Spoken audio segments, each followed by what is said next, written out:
It's hard to know exactly what assessments to use when you first start working with a client, and if you've been watching our channel for a while, you've probably seen some of our other videos, everything from detailed overhead squat assessment to understanding what to do inside the first session with a client to help them take action. But in this video, I want to talk to you about how to frame up what assessments to use. 3 specific questions that you should be using in your mind to select the individual assessments for every client. Let's jump in. We've spent time teaching you guys some of these assessments and a lot of other videos, so if for some reason you haven't seen those, make sure you check out some of the links in the description of this video so you can watch the detailed breakdowns of some of these assessments. But I just want you guys to take a look at the board as a whole for a second, right? And if you've gone through some of your NASM chapters, or even if you're not NASM certified, but just a personal trainer, these are very common types of assessments. There's so many things that you could do inside your first session, or really even in your first couple of weeks. But is it gonna matter, or what's gonna matter?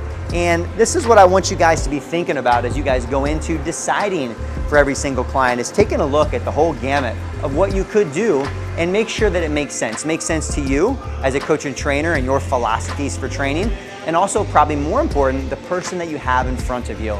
Because I'm gonna tell you guys, mostly from my own failures, many failures with not great first sessions, looking back and forcing some of these assessments when it didn't make sense, but I don't want you guys to make the same mistake. So what I'm gonna do is I'm gonna tell you guys, I'm gonna show you guys the 3 questions that should frame up which ones you choose. And what you can actually do is use these 3 questions after we go through the video, right? Maybe make your own sheet like this or screenshot this, whatever you need to do, and use the questions to straight up circle. Circle not only like, hey, what are the main assessments I'm probably gonna do with anyone, and then also for each client. As I go through and get to know more about them, let me fine tune what assessments I'm gonna use with them. And before we jump in that, I'm just gonna show you guys first the most common, because I do get this question a lot, from students inside of our private Facebook group, which we have a private NASM CPT Facebook group if you guys haven't joined it yet. But I get the question a lot, Joe, like, just what do you do? Like, I know I need to learn how to do it from NASM, and that I can change it based upon the person, but like, just what do you do? Just tell me what you do. So I'm gonna give you guys my most common, whether you agree, disagree, doesn't matter to me. I'm just gonna show you either way, all right? Ones that you need to do, Part Q, right? This is like basic health history questionnaire information. This is the minimum for the industry. So no matter what you're doing, whether it happens before they come in or on that day, you need to be doing a Part Q. As we move our way down here, heart rate, some of the time, right? Some of the time. Most times I'm actually gonna teach someone how to maybe do that on their own at home. But if anything, I do like this. Heart rate is not a bad one to do. Blood pressure, don't often do, all right? Body composition, maybe not on the first day, but one that I definitely do sometime in the first week is circumference. And I'll show you with the questions why I choose that as well, but I just wanna kind of go through and show you guys some of these. Cardiovascular assessments inside the first session or even in the first week, honestly, not that common for me to do. I don't work with a lot of cardiovascular athletes, and it doesn't change my programming, so don't spend a lot of time there. Some version of, right, overhead squat, single leg squat, push pull. I'm gonna circle this one because oftentimes I will do maybe an informal version or a formal version, but either way, you can get a lot of this information with other movements. And then when it comes to performance-based assessments, I'll tell you why I don't do almost any of them in the first session, and if I do any inside of the first week, oftentimes it's something that I'll classify as potentially muscular endurance. But let's go right to the actual question. So again, just wanted to show you guys this. I'm gonna relate that to what I go through in these 3 questions. Which assessments to do, especially thinking like first day and kind of first week, because let's be honest, first 2 weeks of training, it's all assessment. You're getting to know them, all right? But hopefully these 3 questions, if you guys use these, they're gonna help you better kind of, I say select or deselect, because there's a lot of assessments, whether you're going through the NASM material or even other organizations, NSCA, ISSA, whatever letters it is, there's quite a few assessments that you're presented, and you're not gonna use a lot of them with every single client, but they're all great for the right person. That's the key there, all right? So first off, is it relevant? And what I say, is it relevant to my client? And let me give you guys an example. I had a client who started a couple months ago with me, and his primary goal coming in was just feeling more confident with strength training, gaining a little bit of muscle mass. So would it have been appropriate for me inside, or even relevant to that person, would have been relevant for me to do a cardiovascular assessment with him? No, not really, right? He was actually pretty confident and comfortable with cardiovascular training. He was coming in because he wanted to build muscle, and he wanted to see some progress in strength training. So I just wanted to give you guys that. Is it relevant to their goals? All right, because if it is, and especially whether you do this on day one or you do this on week one, if you choose and you utilize assessments that it's very clear that you were listening to them, that's a huge rapport builder, right? Huge rapport builder. And the opposite, had I done a cardiovascular assessment with my new client who was really looking to build strength, it might have been kind of like, we're like, why are we doing this? Especially because we weren't going to do any cardiovascular training together. So is it relevant to their goals? Because if it is, I think it's a huge rapport builder and a good idea or a good indication that like, all right, cool, Joe's listening to me. He's not just doing his thing. And you'd be surprised by a lot of coaches who just tune out clients and take them through whatever they want to go through. Not a great way to keep clients long term. The other piece here too, relevant. Is it relevant to their goals? Because that actually can be a great selling tool as well.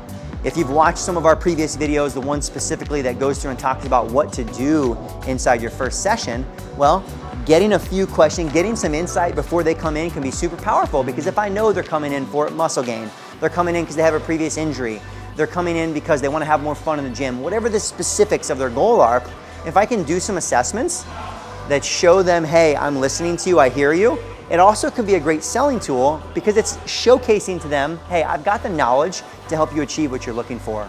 All right, so I think the more specific it is, the more relevant. It can also be a great selling tool. And the other piece that will kind of tie into our last one as well is accountability. If it's related to their goals, it's probably something that's going to keep them more accountable, and you're going to be able to measure and show progress down the road. So first one, make sure as you're looking at the assessments you do, is it relevant to their goals? Right? And you can use that question as you look at all the other assessments on the other side of the board. The second one, aside from if it's relevant to their goals, are you good at it? All right, are you good at it? And probably right away you're like, man, there's some of these assessments I don't really understand yet, Joe. You know, like I know there's a lot of questions in the NASM exam on the overhead squat, but I don't really know what I'm looking for. Like I don't know what to do with it. And my answer for you initially, especially as you start taking on clients, once you're certified, don't do it.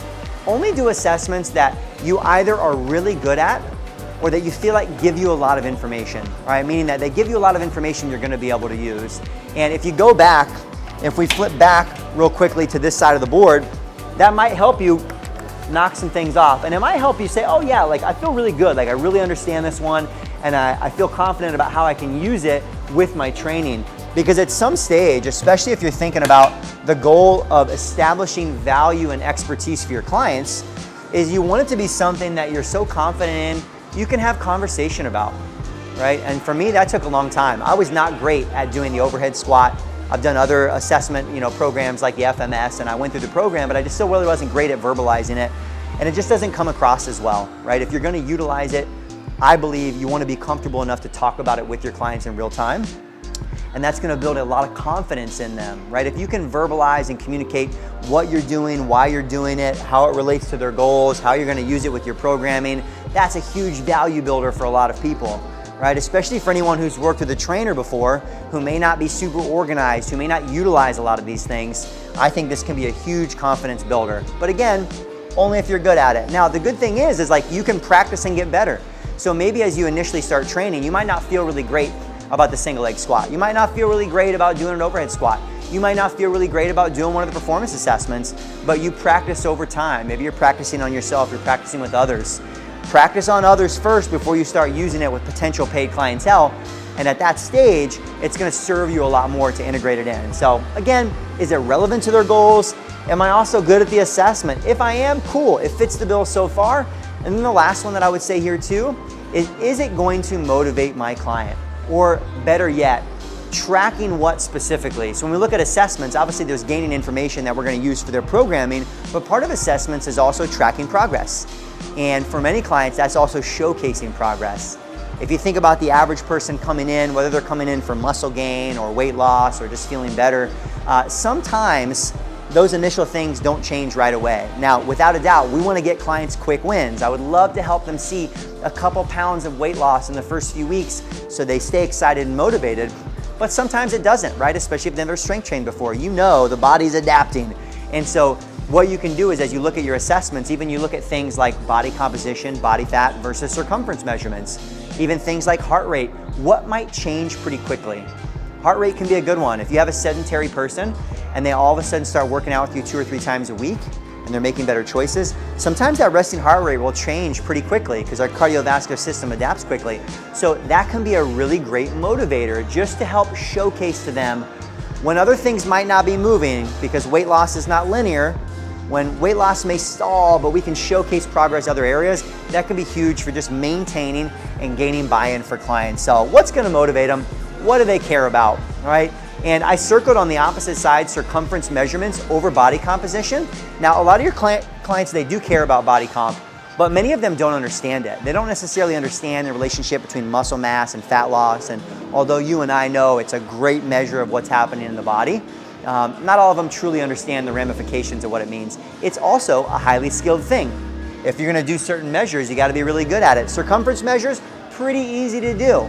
And for a lot of people, the idea of like, I'm losing inches, like that makes sense, right? It makes sense no matter what level of scientific understanding they have about the body, and it's pretty easy to do. So I think it's actually a really great tool for a lot of you guys to use early on, because it's probably something some of your clients care about, even your muscle gain clients.